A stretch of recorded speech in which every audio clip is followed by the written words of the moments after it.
What is going on, my friends, and welcome back to another video on the channel. Well, crypto seems to be breaking out as Bitcoin moves towards $21,000, and many people are starting to say, is this the moment that we see a rally? Well, in today's video, I'm going to give you exactly what I'm looking for to decide whether or not I believe we are finally in some type of bullish move, or if this is just going to be another pointless move that leads to more capitulation. So with that said, let's not waste any more time at all, and let's get straight into today's video. So, looking at Bitcoin here, okay, we can see that some great things have happened. So first and foremost, when we look back towards June, everyone remembers June. June kind of sucked, so did May. We started to put in highs, and then we put in another high in August, and we put another high in September, and we created this downward sloping level of resistance, or your trend line. Now, once we broke this trend line, I said once we break this trend line, we're finally in a good position to see growth, right? Generally speaking, whenever we are in something of this nature, we will usually get a break to the upside, but that is not always the case. And so you can never bet on it, in my opinion, right? I'm always looking for the confirmed break to the upside here.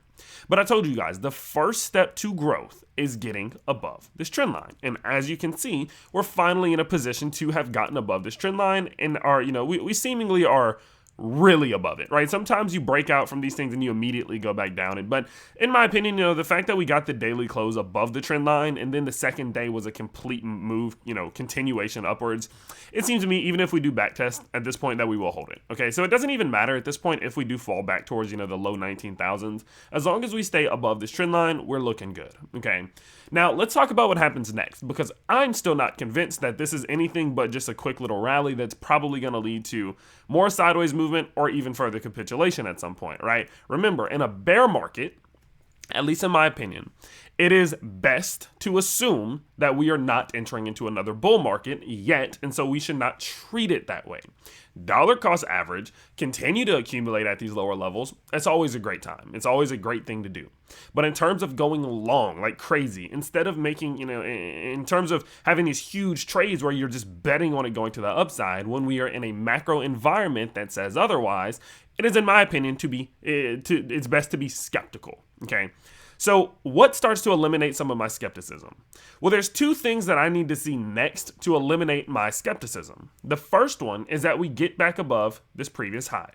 One thing that I've noticed time and time again is that whenever we break a level of resistance, especially of this nature, we will start to see rejections prior to ever even setting the new higher high. So although we broke the trend line, we're still in a downtrend because we set a high and a lower high and a lower high. So what I want to see right now is, can this thing get back above $23,000? If capable of doing that, then I believe we're in a better position to see step number 2, which is breaking 25,000. I want to see this double bottom execute and we get past this mid-level of resistance, or this MLR, this level right here. And then that's whenever I'm saying, okay, yeah, we're probably going towards $30,000. Who knows? Maybe we go up to 30, we come back down all the way to 20 something, set in the higher high, and then we look for some growth, or the higher low. I don't know, right? But I know that we need to get back above this level. There's no reason for me to be bullish whatsoever until we get past this MLR at $25,000. So what is happening right now, and does it seem likely that we can first and foremost get to $23,000? Well, looking at this thing, we may have a little bit more room left to run, but I would start to get a little bit, hesitant, right? The reason I would say that is because we are still seeing these higher highs being established on the RSI with lower highs being established on the price. That is bearish divergence, okay? That goes to show that although we are seeing a great move right now, we're overextending just a tad, and the likelihood is that a pullback will happen off of it. Now, again, as long as we stay above the trend line, I don't really care, okay? Now, looking at the 4-hour charts, we can also see something happening here in which we are extremely overextended towards the 80 level already, in which the last time we were here was back here, okay? The last time we were here, we capitulated from 23K all the way down to 18K. So it is something to be wary of. If you go further back, the last time we were in this position was way back here on this fake out before we capitulated from 30,000 to 20,000. So every time we've gotten this high, we've capitulated very hard. So I would be skeptical of this move, and I would need to see a lot of progress being made before being convinced that we are, immediately going to go anywhere near the $23,000 to $25,000 level. So what I'm looking for right now is, what does the pullback look like? It seems like we're likely going to get a pullback. Now, if we just so happen to immediately go straight up and clear 23K, great, fantastic. I don't think it's going to happen. What does the pullback usually, need to look like before we are capable of really seeing some growth and momentum towards the upside? Personally, I would assume we would get a pullback relatively soon. Okay, again, our 4-hour RSI is so overextended, and we're also reaching this little micro Fibonacci level from this swing high at 23K down to this swing low at 18.1K. We're hitting this 618 to 786 box right now. As we're hitting this 618 to 786 box, you can see on the hourly charts we are getting bearish divergence very strong, in which looks like lower highs, higher highs. Key sign of bearish divergence, okay? As we're hitting this bearish divergence, we're approaching a strong level of resistance. Likelihood is, even if we continue back up towards 21.6, we'll probably get a pullback to the downside, okay? So what I would be looking for, realistically, is a pullback anywhere to 20.5 to this $20,000 level.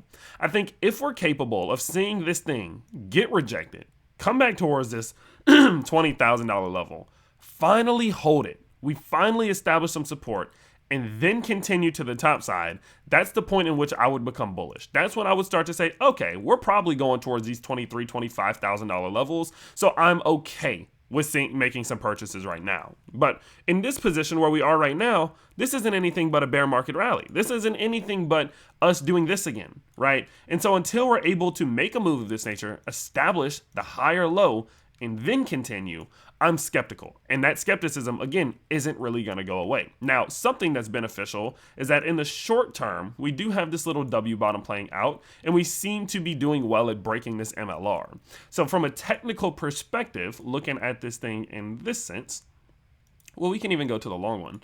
In this sense, we would have a breakout target from this micro all the way up to about 22.2K. So for that, reasoning, we definitely are in position to make a move right here. But my guess, at least, is that we're going to get a pullback first, and I would be looking, can we set the high or low on top of $20,000 or above, and then look to continue back up to 23K. And if we're capable of doing that, then I would be much more confident in making a purchase on something like Bitcoin or the rest of the market in general. Now, I know I made the title about all of crypto, but in my opinion, although we are seeing things like Ethereum run a little bit further, it's not necessarily that all of these cryptos are outperforming Bitcoin. They're just all breaking structure. So for example, Ethereum needed to go up 7.5% to break this descending wedge that it had been in to break structure, okay? So even though it's going up more than Bitcoin, it's doing the same thing. It's just breaking structure right now, okay? So for that reason, I would be on the lookout, watch Bitcoin closely.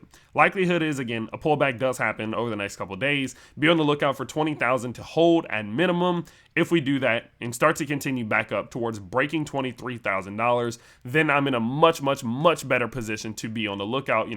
Are we going to finally break 25? Boom, maybe we do this. We come back, we break 25, and now things are going to get exciting. Okay, so personally, I'm not all too convinced yet. Not yet, and I feel like that's the best way to go about it. We've had 5 of these fake outs now that look exactly like this one that led to 30% crashes. So I'm still going to stay skeptical. I'm going to dollar cost average. I'm going to slowly accumulate. I'm going to do all of those things. But in terms of hard trading, I'm definitely waiting and giving this thing some time until I can see that it's capable of breaking first 23,000, second 25,000. Then I'm much more optimistic. And even then, I'm still going to have some skepticism. Okay, so with that said, that's going to be about it for today's quick and fast update. And of course, if you did enjoy, you can always let me know simply by smashing that like button and subscribing to the channel if you are new, and I will see you all next time. Peace.